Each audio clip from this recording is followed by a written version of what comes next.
In a sense, we are all still detainees in the wake of 9/11, but there is some unrest among the inmates.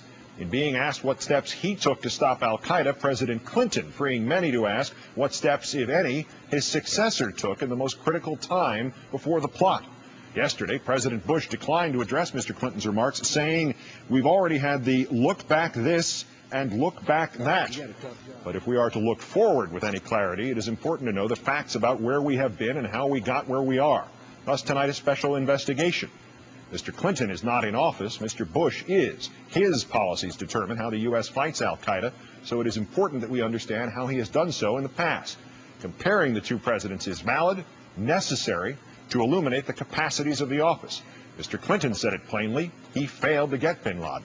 Mr. Bush has acknowledged no such failure. But while it has become conventional wisdom, although debunked by the 9/11 report, that Mr. Clinton dropped an offer from Sudan to hand over bin Laden, it is rare to hear anyone discuss whether similar but real feelers were ever extended to Mr. Bush.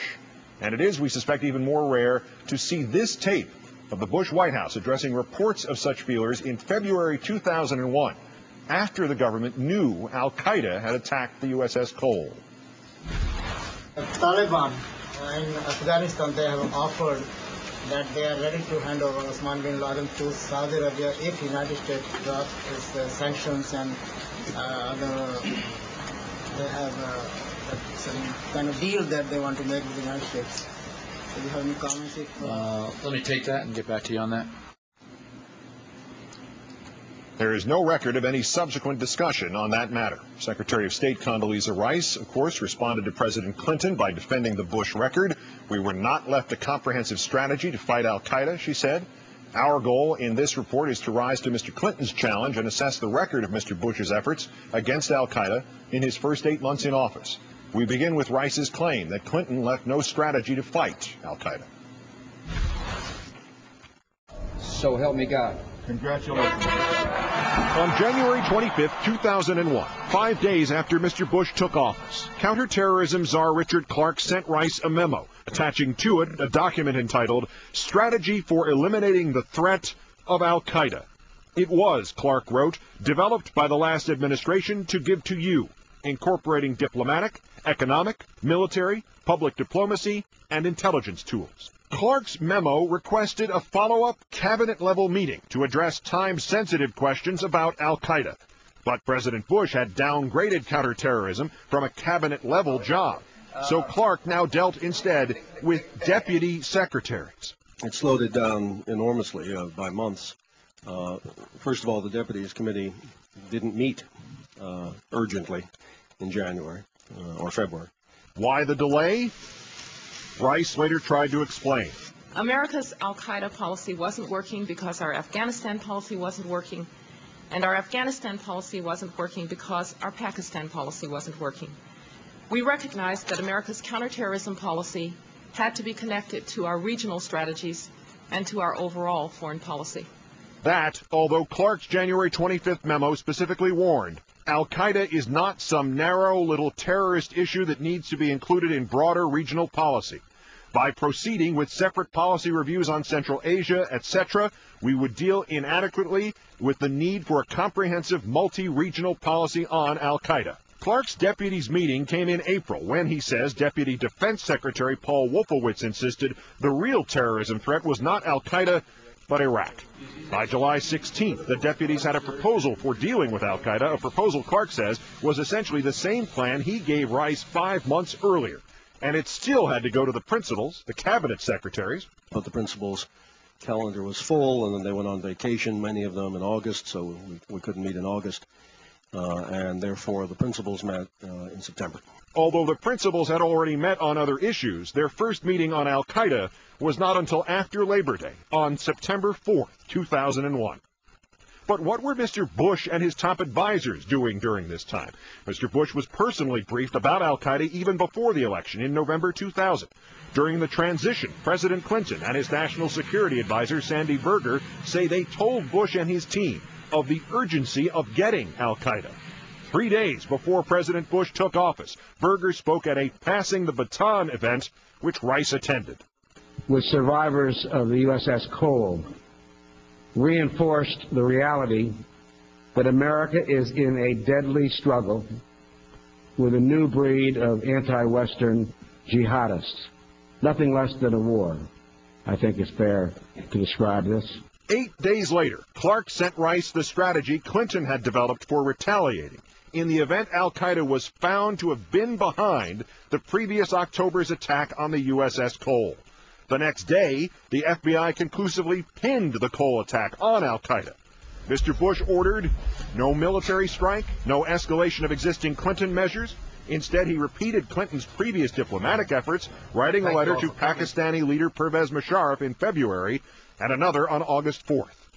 Until September 11th, even when Mr. Bush was asked about the Cole, an attack carried out on water by men in a boat, he offered a consistent prescription for keeping America safe, one he reiterated upon taking office. To protect our own people, our allies and friends, we must develop and we must deploy effective missile defenses. Democrats, who controlled the Senate, warned that his focus was misplaced. I'm also concerned that we may not be putting enough emphasis on countering the most likely threats to our national security and to the security of our forces deployed around the world. Those asymmetric threats like terrorist attacks on the USS Cole, on our barracks and our embassies around the world, on the World Trade Center. He was not alone. The executive director of the Hart-Rudman Commission's request to brief Bush and Cheney on the terror threats they had studied was denied. On February 26, 2001, Paul Bremer said of the administration, quote, "What they will do is stagger along until there's a major incident and then suddenly say, oh my God, shouldn't we be organized to deal with this?" According to the 9/11 Commission report, even bin Laden expected Bush to respond militarily to the Cole bombing. Quote, "In February 2001, according to a source, bin Laden wanted the United States to attack, and if it did not, he would launch something bigger." The most famous warning came in the August 6th presidential daily briefing, reporting patterns of suspicious activity in this country, consistent with preparations for hijackings or other types of attacks, including recent surveillance of federal buildings in New York. According to the 9/11 report, Bush did not recall discussing the August 6th report with the Attorney General or whether Rice had done so. We have found no indication of any further discussion before September 11 among the President and his top advisors of the possibility of a threat of an al-Qaeda attack in the United States. Tenet does not recall any discussions with the President of the domestic threat during this period. Domestic agencies did not know what to do, and no one gave them direction. The borders were not hardened, transportation systems were not fortified, electronic surveillance was not targeted against the domestic threat, state and local law enforcement were not marshaled to augment the FBI's efforts, the public was not warned. Explanations after the fact suggested a lack of familiarity with the recent history of terrorism. I don't think anybody could have predicted that these people would take an airplane and slam it into the World Trade Center. There wasn't any way then we could have anticipated what was about to happen, of course, on 9/11. These terrorists had burrowed in our country for over 2 years. They were well organized. They were well planned. They struck in a way that was unimaginable. On September 10th, 2001, Senator Dianne Feinstein of California requested a meeting with Vice President Cheney to press the case for aggressive counterterrorism measures. She is told Mr. Cheney will need some time to prepare first. 6 months. That same day, the NSA intercepted a communique from Afghanistan to Saudi Arabia stating, "Tomorrow is 0 hour." That communique was only translated into English on September 12th. It appears now that the operative word in the phrase "we could not have anticipated" was the word "we." Countdown's look at what the Bush White House did to take the threat of terrorism seriously on its watch and what it did not do. From Rice's claim this week they were handed no al-Qaeda strategy, from the Clinton administration to President Bush's reaction to the confirmation that al-Qaeda indeed was behind the attack on the USS Cole.